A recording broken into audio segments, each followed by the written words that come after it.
എളങ്കൂരിൽ യുവതിയെ ഭർത്തൃ വീട്ടിൽ തൂങ്ങി മരിച്ചു നിൽ കണ്ടെത്തിയ സംഭവത്തിൽ ഇന്ന് ഭർത്താവ് പ്രഭിൻ അറസ്റ്റിലായി. പ്രതിക്കെതിരെ ആത്മഹത്യാ പ്രേരണ, സ്ത്രീ പീഡനം അടക്കമുള്ള കുറേ കുറ്റങ്ങൾ ചുമത്തിയിട്ടുണ്ട്. സൗന്ദര്യം കുറവാണ് എന്നാരോപിച്ച് വിഷ്ണുജയെ ഭർത്താവ് ഉപദ്രവിച്ചിരുന്നതായി കുടുംബം പറയുന്നു. മലപ്പുറത്ത് നിന്ന് കൂടുതൽ വിശദാംശങ്ങളുമായി സമീർ ബിൻ കരീം നമുക്കൊപ്പം പ്രൈം ടൈമിൽ ചേരുകയാണ്. സമീർ, പ്രൈം ടൈമിലേക്ക് സ്വാഗതം. ഈ പിതാവ് പറയുന്നത് കേട്ടിട്ട് തന്നെ വലിയ വിഷമം തോന്നുന്നു, പറയൂ. അതെ എസ് കെ, ഇന്ന് രാവിലെ മോർണിംഗ് ഷോയിലാണ് നമ്മൾ ഈ പിതാവിൻ്റെ ആരോപണങ്ങളും പരാതികളും എല്ലാം തന്നെ നമ്മൾ 24-ലൂടെ പുറത്തുവിടുന്നത്. പിന്നീട് മണിക്കൂറുകൾക്കകം തന്നെ മഞ്ചേരി പോലീസ് ഈ പ്രഭിനെ വീട്ടിലെത്തിക്കൊണ്ട് കസ്റ്റഡിയിലെടുത്ത് അറസ്റ്റ് രേഖപ്പെടുത്തുകയായിരുന്നു. ഇന്ന് പ്രതി നിലവിലുള്ളത് മഞ്ചേരി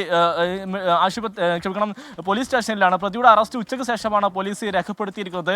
പ്രധാനമായും ആത്മഹത്യാ പ്രേരണ കുറ്റം, അതോടൊപ്പം തന്നെ ഈ സ്ത്രീ പീഡനം എന്നീ കുറ്റങ്ങളാണ് പ്രതിക്കെതിരെ ചുമത്തിയിരിക്കുന്നത്. നാളെയായിരിക്കും പ്രതിയെ മഞ്ചേരി കോടതിയിൽ ഹാജരാക്കുക എന്നുള്ളതാണ് പോലീസ് നൽകുന്ന വിവരം. ഇത് പ്രധാനമായും ഈ മരിച്ചിരിക്കുന്ന ഈ വിഷ്ണുജയുടെയും ഒപ്പം തന്നെ പ്രതിയുടെയും മൊബൈൽ ഫോൺ പോലീസിന്റെ കസ്റ്റഡിയിലാണ് നിലവിലുള്ളത്. പ്രധാനമായും പോലീസ് ഇതെല്ലാം തന്നെ ശാസ്ത്രീയ പരിശോധനയ്ക്ക് വിധേയമാക്കിക്കൊണ്ട് കൂടുതൽ തെളിവുകൾ ശേഖരിക്കുക എന്നുള്ള ലക്ഷ്യത്തിലേക്കാണ് പോലീസ് കടക്കുന്നത്.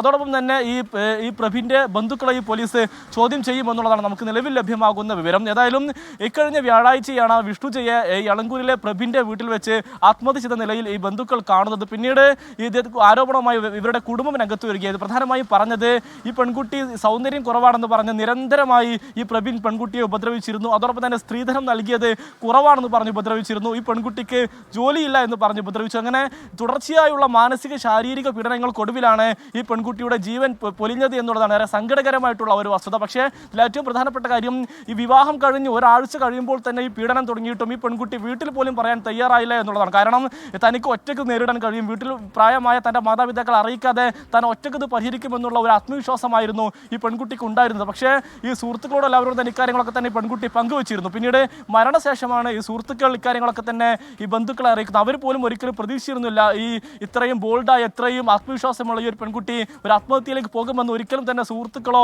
കുടുംബമോ കരുതിയിരുന്നില്ല. അങ്ങനെ ഈ തൻ്റെ മാതാപിതാക്കളെ ബുദ്ധിമുട്ടിക്കേണ്ട എന്ന് കരുതിയാണ് ഈ പെൺകുട്ടി പലപ്പോഴായി ഈ പരാതികളൊന്നും തന്നെ പറയാതിരിക്കുന്ന ഒരു സാഹചര്യം ഉണ്ടായത് എന്നുള്ളതാണ്. ഈ പെൺകുട്ടിയുടെ സുഹൃത്തുക്കൾ പറയുന്നത് ഈ വലിയ പീഡനമാണ് ഈ ഭർത്തൃ വീട്ടിൽ പെൺകുട്ടി നേരിട്ടത്. പലപ്പോഴും ഈ വയ്യാതെ കിടക്കുമ്പോൾ പോലും ആശുപത്രിയിൽ കൊണ്ടുപോകാനോ ഒന്നും തന്നെ ഈ പ്രഭിനോ മറ്റുള്ളവരോ തയ്യാറായിരുന്നില്ല. ഭക്ഷണം പോലും നേരെ കിട്ടിയിരുന്നില്ല. കടുത്ത ശാരീരിക ഉപദ്രവം ഈ പെൺകുട്ടിക്ക് ഉണ്ടായിരുന്നു. പലപ്പോഴും ഈ സുഹൃത്തുക്കൾ പെൺകുട്ടിയെ കാണാനൊക്കെ വീട്ടിൽ പോകുന്ന സമയത്ത് ചിലപ്പോൾ ഈ കുട്ടി കരഞ്ഞുകൊണ്ടൊക്കെ കിടക്കുന്ന ഒരു അവസ്ഥയായിരുന്നു ഉണ്ടായിരുന്നത് എന്നുള്ളതാണ് ഈ സുഹൃത്തുക്കളൊക്കെ തന്നെ ഈ കുടുംബത്തോട് വ്യക്തമാക്കിയിട്ടുള്ളത്. ഇതെല്ലാം തന്നെ അന്വേഷണ സംഘത്തിന്റെ പരിധിയിൽ വരുന്നതാണ്. അന്വേഷണ സംഘം കൃത്യമായി തന്നെ മൊഴി രേഖപ്പെടുത്തിക്കൊണ്ട് നിലവിൽ അന്വേഷണവുമായി മുന്നോട്ട് പോകുകയാണ്. ഏതായാലും ഒരു മാസത്തിനിടെ മലപ്പുറത്ത് നിന്ന് മാത്രം 2ാം തവണയാണ് ഈ സൗന്ദര്യത്തിന്റെ പേരിൽ പീഡിപ്പിച്ചതിന് പിന്നാലെ ഒരു ആത്മഹത്യ ഉണ്ടാകുന്നതാണ് ഏറെ ശ്രദ്ധേയമായ കാര്യം. എസ്കേൻ, okay, thank you. Sameer bin കരീമാണ് വിവരങ്ങൾ നൽകിയത്.